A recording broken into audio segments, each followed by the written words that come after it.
Hey, it's Aaron from Ace Electrical in Sydney, and today we're going to talk about how to choose the right type of exhaust fan for your bathroom or wet area.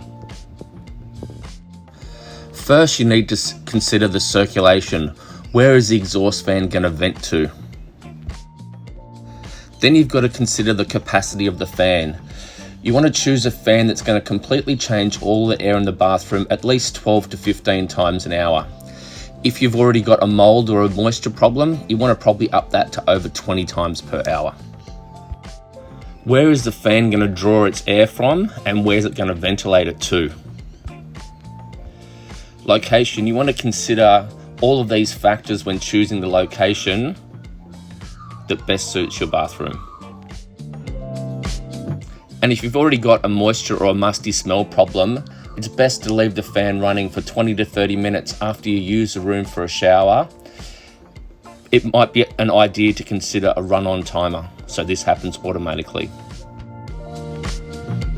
So there's four main types of exhaust fans. There's wall or window, non-ducted, which ventilates straight into the roof cavity.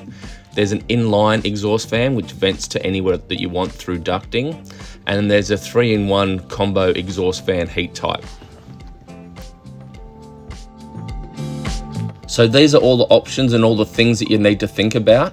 Now, if you're in Sydney and you want a free in-home exhaust fan calculation done to work out what is the best system for your bathroom, then give us a call on 1300 796 500 or click on the link below for more information. Thanks for watching and have a great day.